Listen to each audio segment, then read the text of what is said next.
नमस्कार मित्रांनो.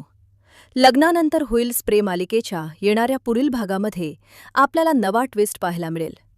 काव्याने आता सगळं काही विसरून तिच्या बाळाचा तिने स्वीकार केला आहे. रम्याने जरी तिचा ब्रेनवॉश केला असलं तरी आता काव्या IAS आणि आई दोघं होऊन दाखवणार आहे. तर नंदिनी आणि काव्या पुढे जाऊन एका मोठ्या संकटात अडकणार आहे.